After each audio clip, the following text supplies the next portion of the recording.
This is the weekly with Sam Marshall. Guess what? Yo, what's up? Baby, let's go.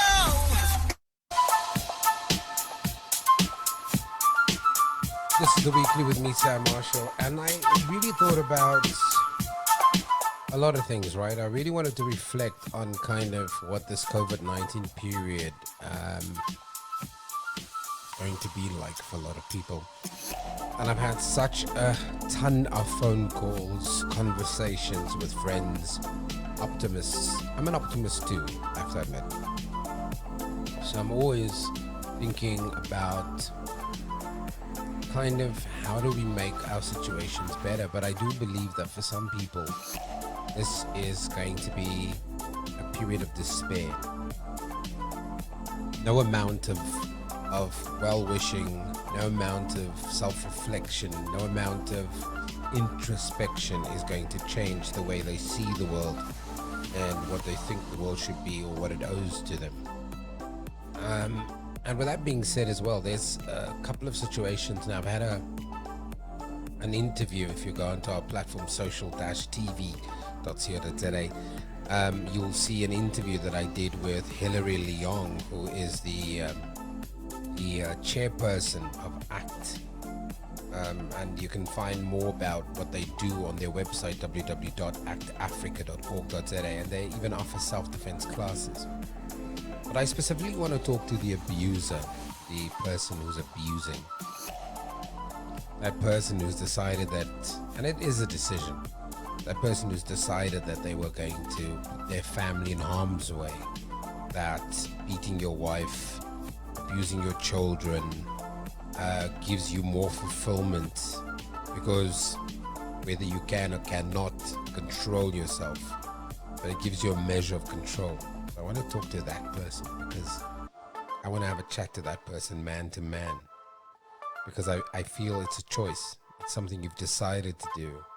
That even in this period of angst, in this period of lack of choices, in this period of self-reflection, in this period of stress, in this period of self-isolation, in this period of don't know what the fuck is going to happen, that you've chosen to do this to your family, to wake up every morning with a chip on your shoulder, and you've decided that destroying any sense of family normality, it's already an abnormal situation. It's already a weird situation. Now that family member has decided that mom, that dad, that uncle, whoever you may be, brother, sister, who's the abuser in the family, because it's just not the stereotypical man.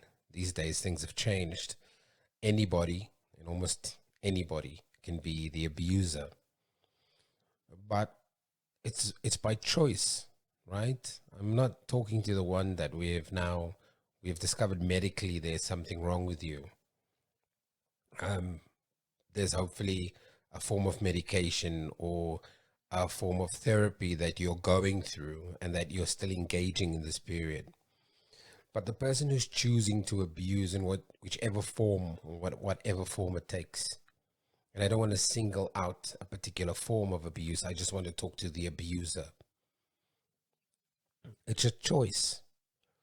I mean, every morning you wake up and you choose to do that to somebody that you're supposed to love and protect, that you're supposed to find peace in.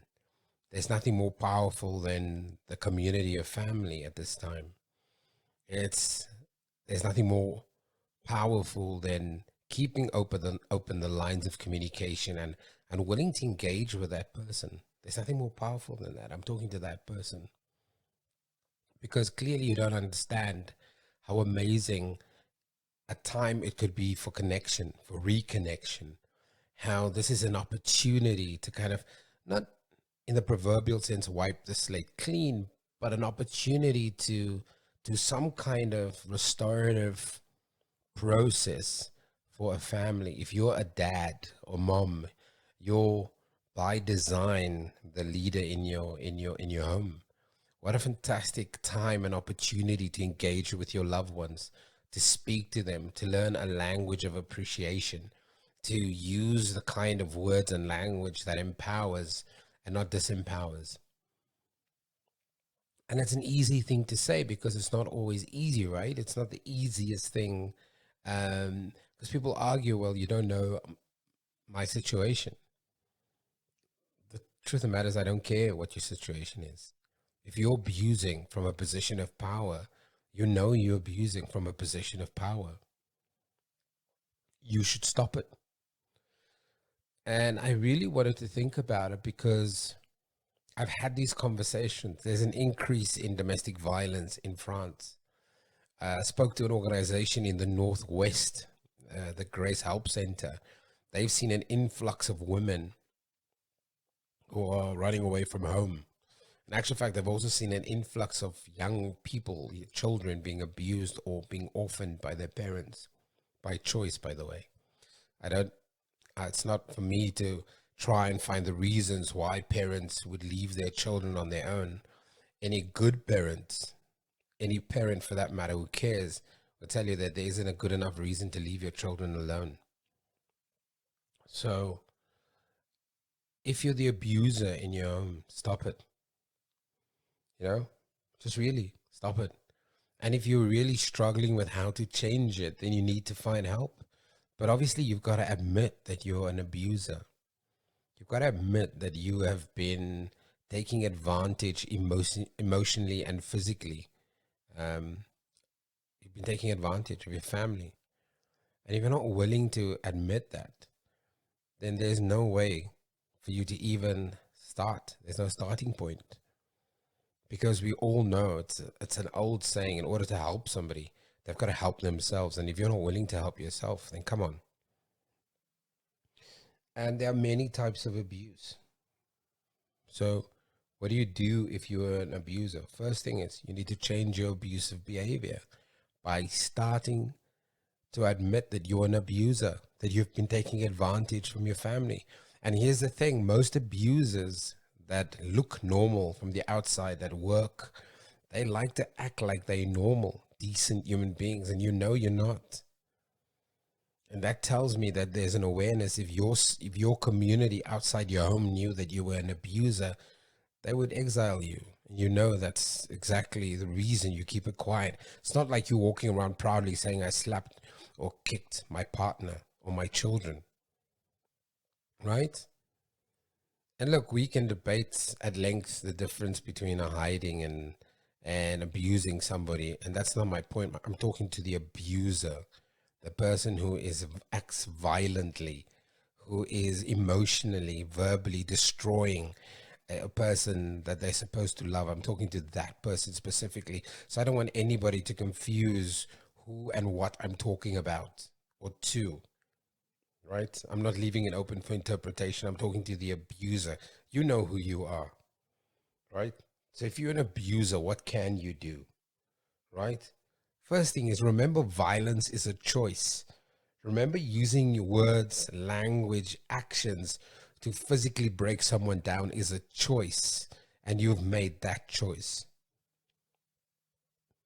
Number two, focus on how your abuse, your actions is affecting your partner, your immediate community, your family, right?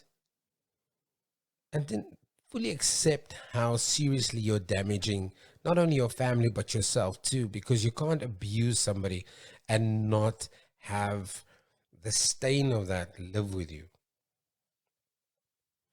You have to accept the consequences of your actions, the consequences of your actions. And there are consequences to your actions, right? First of all, your partner, believe it or not, does not belong to you. Believe it or not.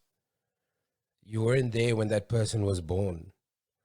There isn't a trademark stamp on the back of her neck that says the property of Mr. Douchebag or Mrs. Douchebag. So, accept that. Remember, even if you are the abuser, you're not alone. There are support groups if you want to get help. So go and get the help. There are a ton of programs that focuses specifically on the kind of intervention that you need. Respect your partner's right, your children's right to be safe and live in a healthy environment. And we all know change is hard, but there are good fucking habits and there are bad fucking habits. And abusing your partner or somebody in your family is a bad habit. There's no way in any scenario that you come out a winner. And there's a reason why you're keeping it quiet, because the moment it comes out in that space, you know, apart from coming across a loser, breaking the law and destroying your family, there can't be a win-win situation. So if you're the abuser in your family, get help. It's as simple as that. Get help. Admit that you're an abuser. Stop blaming circumstances and individuals or things happening in your space for the reason you lash out in the worst way possible. So stop abusing, man. Just stop.